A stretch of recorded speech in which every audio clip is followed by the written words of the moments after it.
Islamic Brotherhood Television. Assalamualaikum warahmatullahi wabarakatuh. Waalaikumsalam warahmatullahi wabarakatuh.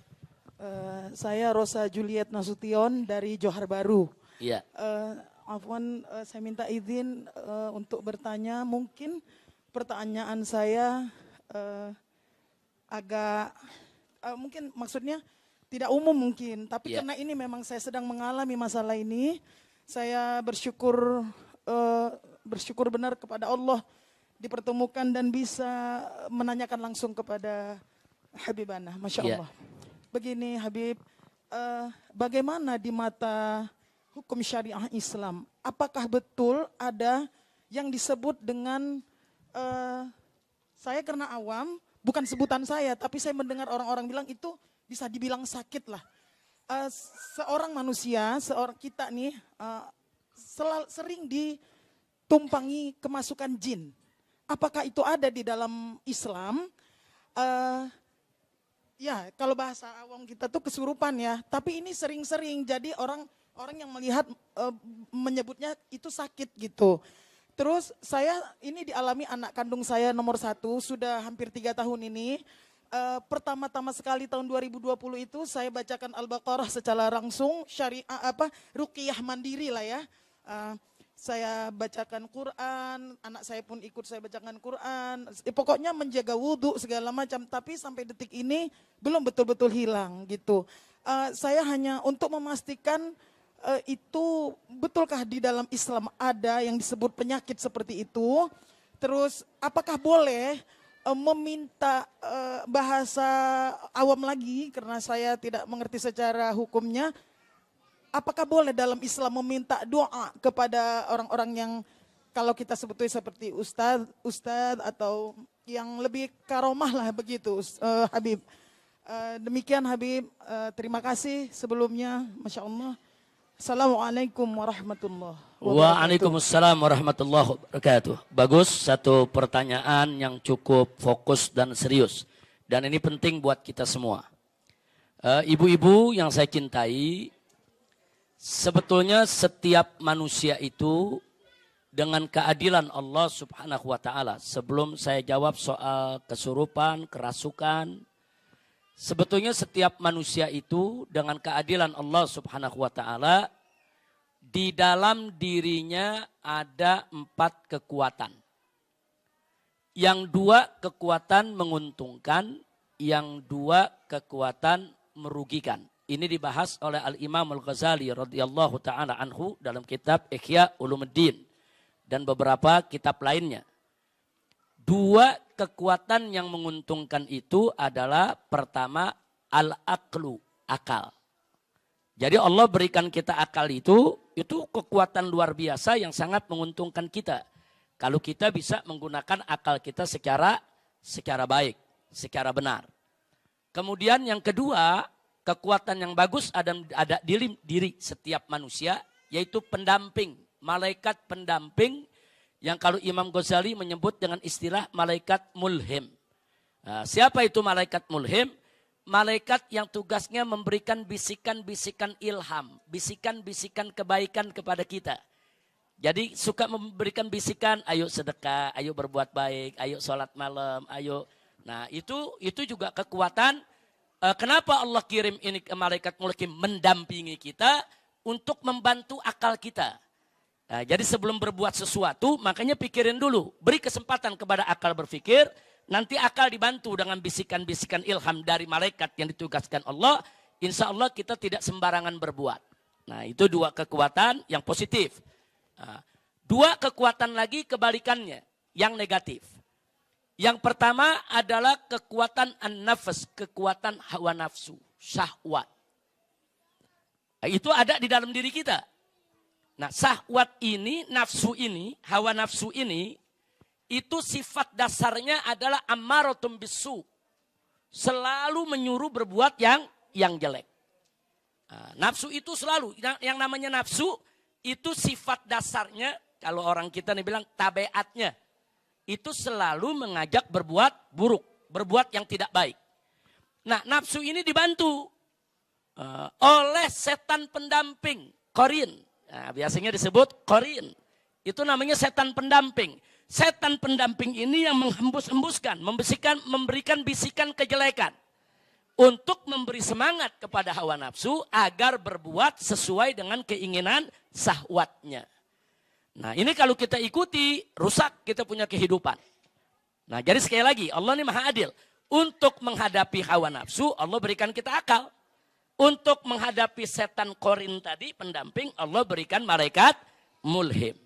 Nah, 4 kekuatan ini, dua-dua, ini akan bertempur seumur hidup dalam diri kita. Bukan bertempurnya cuma di bulan ini, bulan itu. Setiap saat, setiap hari, 4 kekuatan ini bertempur dalam diri kita. Kalau akal dan malaikat yang menang, kita jadi orang baik. Kalau nafsu dan setan yang menang, kita akan jadi orang yang tidak baik. Na'udzubillah min dzalik. Nah sekarang pertanyaannya bagaimana caranya supaya akal dan malaikat menang? Sebab ini kekuatannya sama-sama kuat. Nafsu itu kalau udah bertempur, dia nggak pernah mundur. Kalau udah maunya. Dia alot. Begitu juga setan. Setan nggak pernah, kalau ngegoda manusia udah nggak ada tidurnya. 24 jam kita digoda terus. Jadi yang kita lawan ini bukan sembarang kekuatan. Jadi kekuatan yang begitu dahsyat. Jadi kalau cuma ngandelin akal sama kekuatan malaikat saja, dia khawatirkan kita nggak bisa menang. Ini pertarungan. Nah, bagaimana supaya akal kita bisa memenangkan pertempuran? Nah, maka untuk memenangkan pertempuran diantaranya, 1, kita bekali kita punya akal dengan amal soleh. Dengan amal soleh. Kalau kita melakukan amal soleh, kita sholat, kita puasa, kita zakat, kita melakukan amal soleh. Itu merupakan amunisi, gizi. Supaya akal kita semakin kuat. Yang kedua, kita bekali akal kita dengan ilmu. Akal tanpa ilmu nanti bisa berpikir liar. Makanya ibu jangan kaget. Kadang-kadang ada orang gelarnya sederet. Profesor, doktor, LC, MA, MPD, dan lain sebagainya. Tapi bodohnya nggak kira-kira. Artinya bodohnya nggak kira-kira, kadang-kadang gelarnya sederet, tapi dia hina Islam, dia hina syariat, dia hina Nabi. Padahal gelarnya sederet. Padahal dia kalau bicara akal, dia orang pintar, bukan orang bodoh. Saudara, dia orang pintar, tapi bukan orang bodoh. Ya, dia ada ilmu, tapi ilmunya nggak manfaat. Nah, kenapa? Karena nggak didukung dengan amal soleh. Jadi nggak cukup ilmu dan akal saja. Ilmu, akal, harus ada iman dan amal soleh. Nah, kalau kita ada iman, ada amal soleh, ada ilmu, insya Allah akal kita akan kuat. Akal kita akan bertempur habis-habisan untuk menundukkan hawa nafsu nggak bisa dibunuh. Hawa nafsu nggak bisa dibunuh. Hawa nafsu itu harus ditaklukkan, dikendalikan. Nah, kalau hawa nafsu itu sudah takluk, itu disebut an-nafsul mutmainnah. Nafsu yang tenang. Nah kalau nafsu belum ditundukkan namanya ammaratum bisu. An-nafsu ammaratum bisu. Tapi kalau dia sudah takluk namanya an-nafsul mutmainnah. Nah kalau dia sudah tenang dan pada akhirnya dia betul-betul tunduk hanya ingin ibadah. Sampai nafsunya hanya ingin ibadah saja. Jadi bukan sekedar takluk tapi sudah ngikuti. Yaitu ilmu, iman dan akal. Maka nafsu tadi menjadi nafsu radiyatam mardiyah. Jadi nafsu itu macam-macam. Ada ammaratum bisu, ada nafsu yang mutmainnah, ada nafsu yang radiyah, ada nafsu yang mardiyah. Kira-kira jelas gak ibu?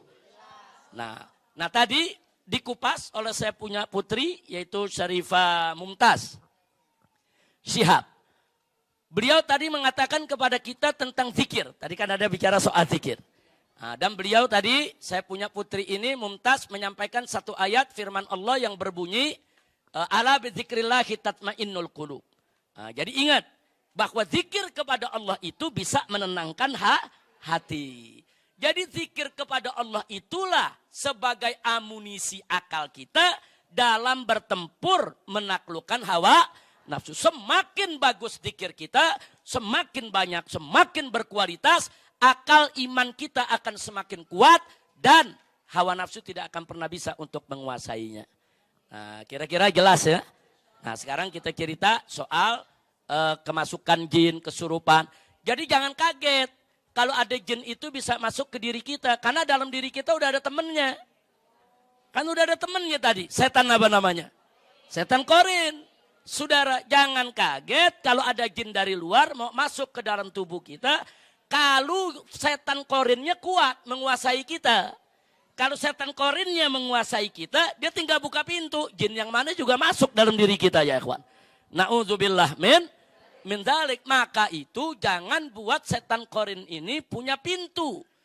Untuk mengundang jin lain menguasai diri kita. Nah makanya kalau kita nggak meninggalkan sholat 5 waktu, zikir kita kuat, kita baca rotib, baca hizib, baca wirid, insya Allah tidak akan kesurupan, tidak akan kerasukan, tidak akan kemasukan jin yang lain manapun. Sebab jin akan merasa kepanasan manakala masuk ke dalam tubuh kita, sementara diri kita banyak berzikir, banyak wirid, dan nggak pernah meninggalkan sholat. Kira-kira jelas ibu ya? Dan ibu tadi sudah betul. Kalau ada keluarga kita yang kelihatannya berbeda, seperti dianggap kemasukan jin atau kesurupan, sudah betul.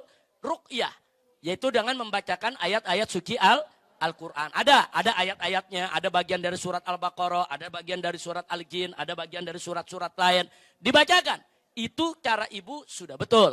Hanya saja kalau ibu merasa meruqyah anak ibu tidak berhasil, cari orang yang pandai ruqyah yang bisa berhasil.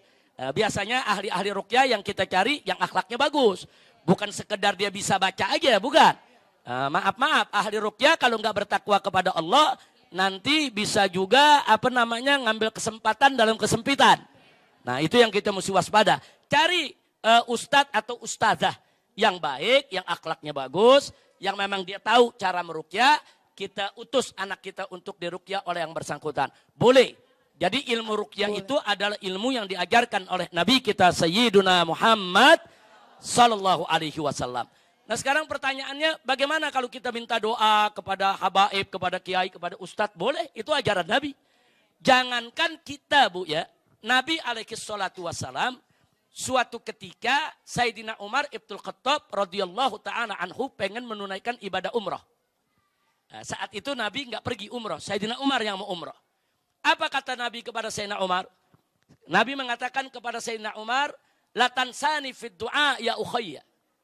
Jangan kau lupakan aku dalam doamu, wahai Umar. Subhanallah. Wahai saudaraku Umar, jangan kau lupakan aku dalam doamu. Padahal kan Nabi nggak butuh doa dari sahabatnya, Nabi nggak butuh doa dari umatnya. Nabi udah dapat limpahan rahmat luar biasa dari Allah. Tapi kenapa Nabi masih nitip doa? Jangan lupa, ingat-ingat kita dalam doa ente. Nah ini makanya di sini perlu kita tahu bahwa Nabi dalam hal tersebut bukan butuh daripada doa kita, tapi Nabi mendidik dan mengajarkan kita. Kalau ada orang pengen umroh, minta doanya. Kalau ada orang pengen haji, minta doanya. Kalau ada orang-orang yang ingin musafir, doanya gobol, minta doanya. Nah kalau Nabi aja minta doa para sahabat, kenapa kita sombong gak mau minta doa? Jadi minta doa kepada orang lain, ibu, itu ajaran Islam. Siapa bilang kita gak boleh minta doa? Boleh, minta doa kepada ustazah, minta doa kepada ustadz, minta doa kepada habaib, minta doa kepada kiai, minta doa kepada orang-orang soleh. Tapi jangan lupa, sebetulnya ada doa yang gobol di rumah kita yang Allah gak bakal tolak, yaitu doa ibu kita.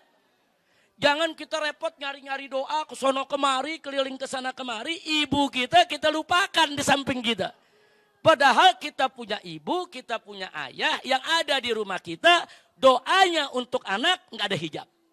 Nah, jadi sekali lagi sebelum kita keliling doa kemana-mana, minta dulu doa kepada ayah dan ibu. Insya Allah, mudah-mudahan anak ibu Allah kasih sehat, sembuh, dan ibu-ibu di sini nggak usah khawatir dengan hal-hal yang sedemikian rupa. Semua bisa kita atasi, yaitu dengan jangan tinggalkan sholat 5 waktu, jangan tinggalkan puasa Ramadan, jangan berbuat maksiat.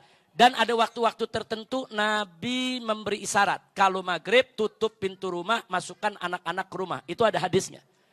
Nah, jadi kata Nabi jangan anak-anak itu dibiarkan berkeliaran di luar. Kenapa? Karena saat itu setan lagi lalu lalang.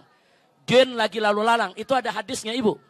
Nah jadi kalau anak-anak yang suka keluar maghrib main, ya hati-hati aja. Kalau dia kesambet, dia sawan, dia kesurupan, ya pantas saja. Karena nggak melaksanakan ajaran ibu. Pokoknya kalau udah azan maghrib, masukin itu anak, cucu semua ke dalam rumah. Udah jangan ada yang keluar. Tutup pintu rumah, suruh dia sholat maghrib, suruh dia ratiban, suruh baca Quran. Paling enggak sampai isya. Nanti maghrib sampai isya, TV, radio, apa semua matiin. Jangan ada yang berbunyi. Dulu di Jakarta begitu Bu. Dulu zaman saya kecil lagi nih, kalau udah maghrib di dalam rumah itu tiap rumah yang kedengeran orang ngaji. Yang baca Quran, yang baca ratib. Kalau sekarang begitu azan maghrib tiap rumah yang kedengeran, yang dangdutan, yang rokan, wah udah macam-macam. Nah ini mesti kita rubah. Jadi maghrib tutup, tunjukkan ciri kita sebagai masyarakat Islam. Masyarakat Islam itu bagaimana? Oh maghrib, sholat, kunci pintu, masukin anak-anak kecil. Jangan sampai anak kita kena gangguan setan atau jin yang ada di luar rumah ketika itu. Ini Nabi yang ngajarkan, suruh masuk itu anak-anak ke dalam rumah. Nah karena itu ibu jangan dikit-dikit kalau kita ngomong begitu orang tua, wah itu tahayul, wah itu khurafat. Enggak, ada hadisnya. Kalau anak kecil disuruh masukkan setiap maghrib. Kira-kira jelas ibu ya? Mudah-mudahan kita semua, ibu-ibu, putra-putrinya semua dijaga oleh Allah. Dijauhkan dari iblis yang terkutuk. Dijauhkan dari gangguan setan, gangguan jin. Dan dijauhkan dari gangguan ain. Ibu, di dalam hadis itu ada yang namanya gangguan ain. Ain itu, penyakit ain itu, makanya kalau ibu punya anak atau cucu yang lucu, yang bagus, jangan terlalu sering dipertontonkan depan orang. Hati-hati, nanti ada orang punya kekuatan mata yang bagaimana, itu bisa menimbulkan penyakit di anak kita. Nah kemudian, kalau anak-anak kita dipuji orang, anaknya bagus, cucunya pintar, jangan lupa katakan Masya Allah. Nah, katakan Masya Allah. Supaya apa? Masya Allah itu untuk mencegah. Jangan sampai anak kita kena omongan orang. Itu akhlak Islam. Nanti insya Allah di majelis ini kita tunjukkan. Bagaimana akhlak-akhlak Islam itu yang seperti tadi. Yang orang pikir itu bid'ah khurafat. Ternyata ada dalilnya dari Nabi kita Sayyiduna Muhammad Sallallahu Alaihi Wasallam. Jelas ibu ya? Taib, saya pikir cukup karena sudah mau masuk waktu asar. Sudah masuk waktu asar.